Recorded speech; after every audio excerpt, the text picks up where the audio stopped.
Hi and welcome back to another episode of Health, Wellbeing and Lifestyle.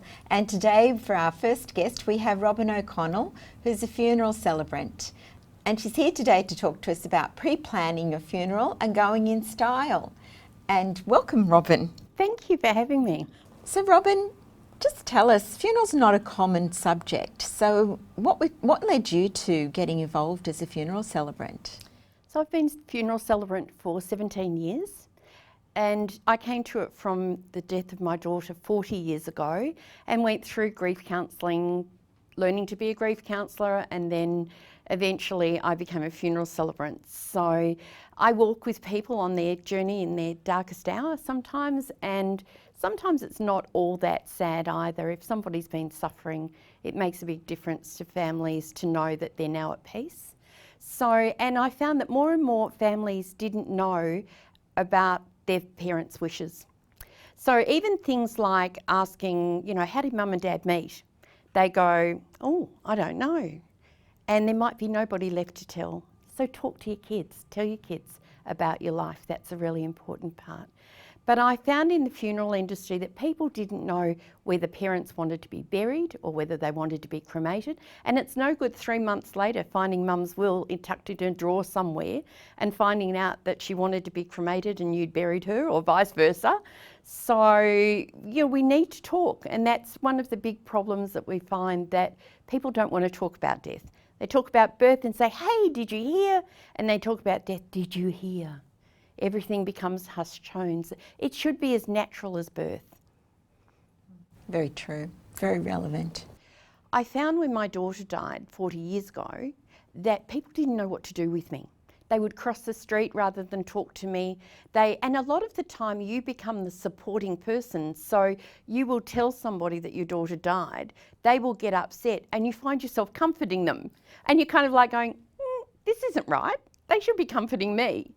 But because you're the person that's giving the bad news, you feel that you've got to comfort them. So it's been a really interesting process. And finding out about funerals when I got into the industry was fascinating, because we don't talk about planning your funeral. We talk about planning a wedding. We talk about planning all sorts of things, the arrival of a child, but we don't talk about planning our death. And that's scary for some people. But it's really important to know that it's a really important topic to talk about. So you have 3 different options with that sort of thing. You've got prepaid, pre-planned, and you've got funeral insurance. So if we briefly look at each one, so we've got prepaid, which is where you actually pay for the funeral. And if you took out a funeral insurance 30 years ago, it's amazing the difference in the price these days, but you're covered. Even if you're using something that didn't exist then, like a Celebrant, if there was a minister's fee involved, that covers it. So you can save a lot of money by doing that. It's important to know that you can also take out an either or. So if you're a couple and one person dies first, they can use it, then your funeral can come out of the estate. So you can prepay by instalments. You've got up to 3 years to pay. So you can pay weekly, monthly, whatever your budget allows. Then you've got pre-arranging. So a lot of people don't have the money, but they'd like to know. They'd like to say, yes, well, I do want to be buried in a cardboard box. And so they can choose that. So they can go to a funeral director and sit down with them, make all the arrangements, and then they can hold that on file. Now, when the family find it, and it's important that they find it, don't leave it tucked away, tell somebody that you've done it. They'll find it and they'll know what your wishes are, but you're not locked into that. So if mum wants a cardboard coffin and you want to buy a lovely one with white roses on it and all the rest of it, you can do that. You just pay the difference. So we've got prepaid, pre-arranged, and then we have funeral insurance. Funeral insurance you have to be very careful about. Read the contract carefully, word for word, because you may well find that you've nominated a person. That person is under no obligation whatsoever to pay the funeral director. All it means is that they can take that money, give you a cheap direct cremation and not do any of the things that you want and take off and have a nice holiday in Bali or something like that. Now, a lot of people think that a holiday in Bali is preferable to a funeral. We are people of ritual. We need that ritual of saying goodbye. So that's really important for people to know that a funeral actually is a ritual and that we really need to have that opportunity to come together and to say goodbye as one. So there's more and more people, oh, I don't want to fuss, just send me off to be cremated and have a big party. You still need some sort of formality, a memorial service or an occasion where it is sad. So you need that opportunity, but you also need to celebrate all the things that they are and were. And what about leads to another question, what about if the family wanted something different? They can do that. As long as they honour the person's wishes, because that's what they've left behind. But, sometimes they might want a beautiful song that gives a lovely tribute to their mum. Now, as a mum myself, I wouldn't pick anything like that. I wouldn't dare to think that my children think of me like that. So sometimes it's really important to have that flexibility of picking 2 songs but leaving one to them so that they have a choice to be able to do it. But they can certainly change anything that they want. That's wonderful to know. And what sort of information would a funeral celebrant or funeral director need before the funeral? Oh, so many people don't leave any sort of information for their children. So there's legal things like you need to list down their mum and dad's occupations, and people go, gosh, I don't know, it was just Nana and Pop. We don't even know their full names. They need their full names. We need to know significant things like, how did your mum and dad meet? And there's lots of resources online now to be able to say, go there, write down what your memories are. What you remember as a child, what you loved doing as a child. Because if your siblings have all gone before you, there's no one around to tell your story. There's cards that you can buy. There's all sorts of things that can help you tell your story. Thank you for that, Robin. And for more information on Robin O'Connell and pre-planning your funeral and going in style, please go to our website healthwellbeingandlifestyle.com.au. And now we'll go to break. And after break, we'll welcome George Gentilis, who's here today to talk to us about depression.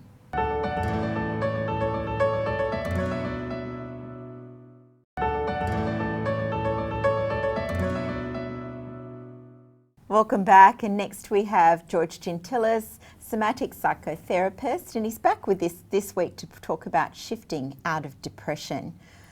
Welcome back, George, again. Thanks for having me again. Yeah, it's good to be back. Yeah. So this week we're going to be talking about depression, which is the opposite of anxiety. So last week I talked about the hyper state, the hyper arousal, and this week is the hypo arousal. It's when you lock yourself right down.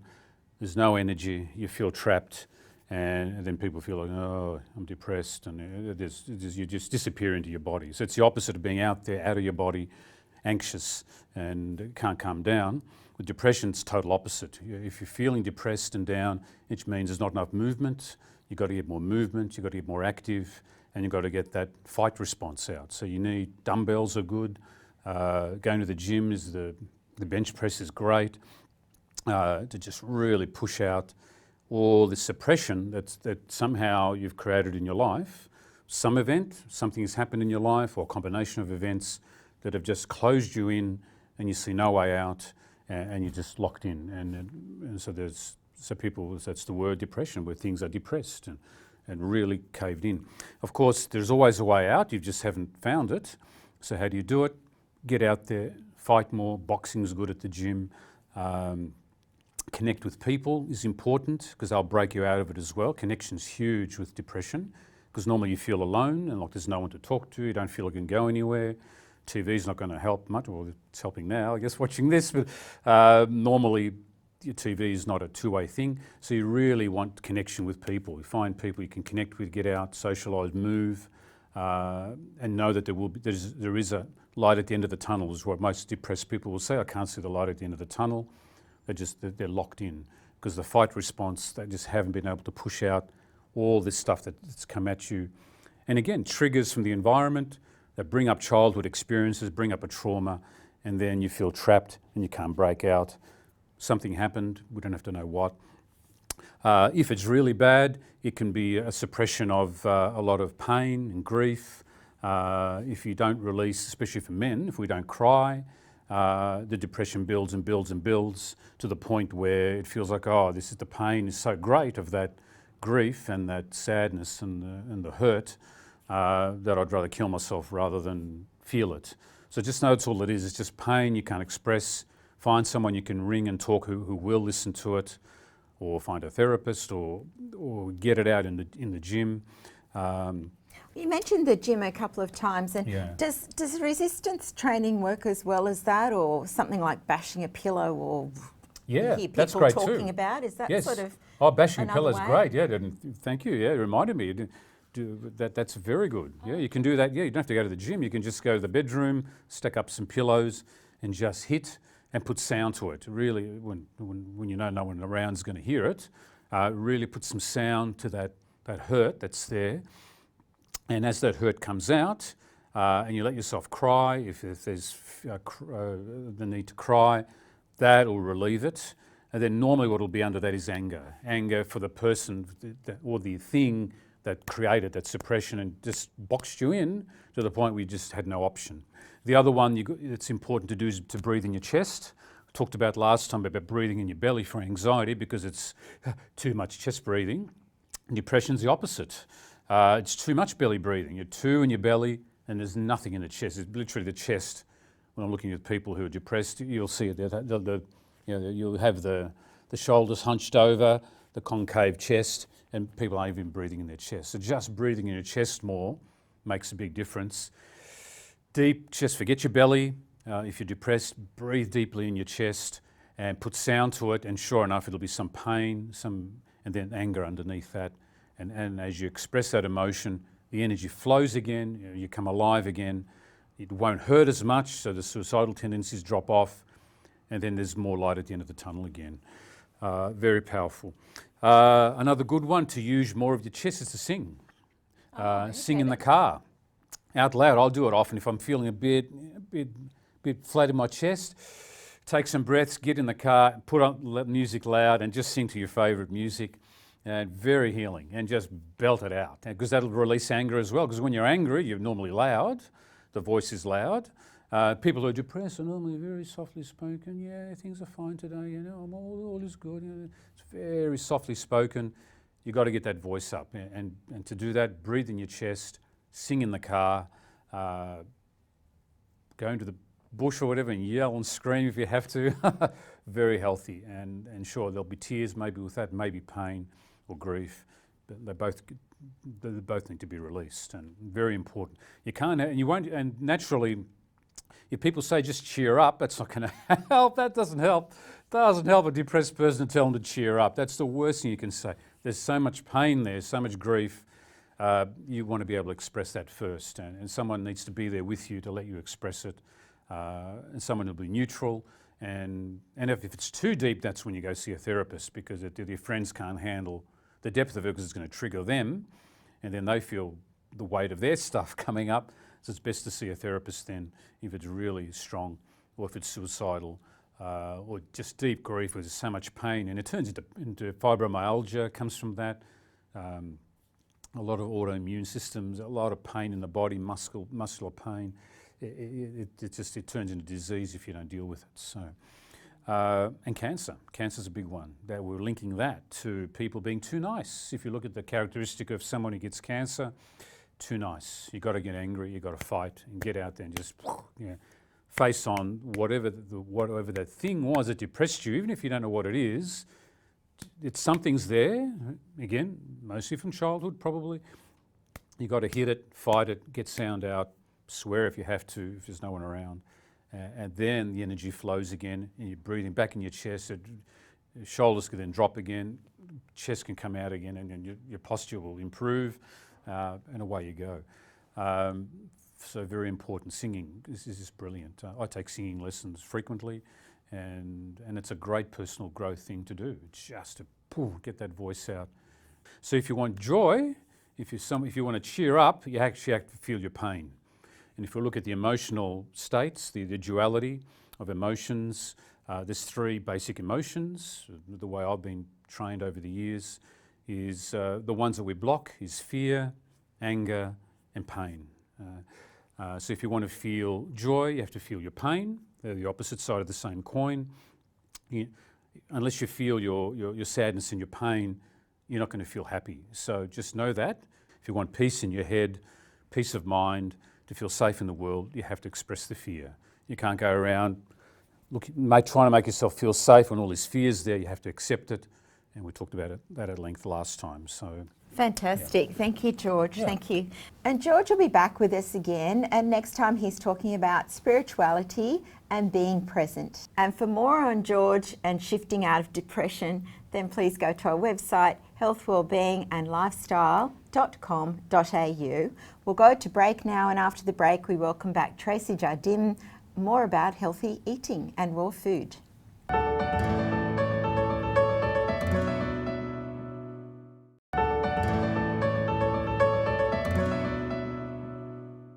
Welcome back, and we have back with us today Tracy Jardim, and she's a raw food advocate, and she's here today to talk to us about weight loss. So, weight loss, Tracy. That's right, Linda. Yeah. Thanks. So far, we've been talking about the gluten content in raw foods and how it's low in gluten. We've also been talking about refined sugars, gut health or digestive health. We've also spoken about how raw food is good for our mind as well as our bodies. And today we're going to talk about weight loss. Okay, so raw food is really low in calories. So that means we can stack our plate with as much raw food as we like, and it's going to fill us up really well. And the other types of food that we might have, like meats and potatoes that are cooked, they contain a lot more calories. So it's important to have more raw food that are low in calories, and that's going to help us lose weight. How does that work with the calories, that when they're cooked they have more calories than when they're raw?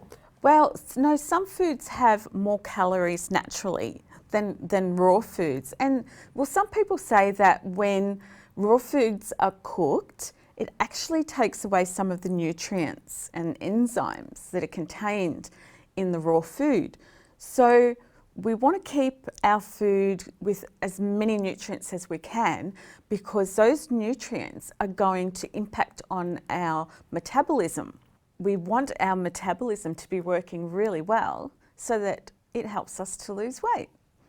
Oh, that's fantastic, fantastic. So what advice could you give for our viewers out there about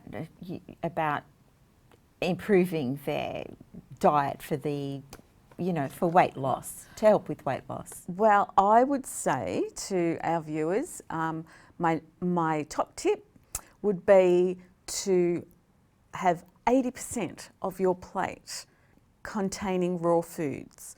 Is that generally speaking? So would you say, like, over a week or over in the general course of things, that it'd be just a balance of 80-20? Would that be the way that it would go? Absolutely, Linda. Yeah, that's right. Yeah, just everything in moderation is what they say. So if I'm not saying just eat raw food and that raw food is all we should eat, it's important to include it in our diet. For some people, it might be, just a salad on the side of their meal.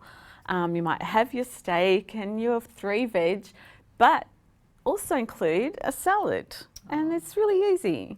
A typical day might look like a smoothie for breakfast, and that's what I do every day. Have a smoothie and I'll throw in some berries and some nuts, some seeds and some good oils like avocado. And then for a snack, I might have a homemade almond meal muffin with berries in it.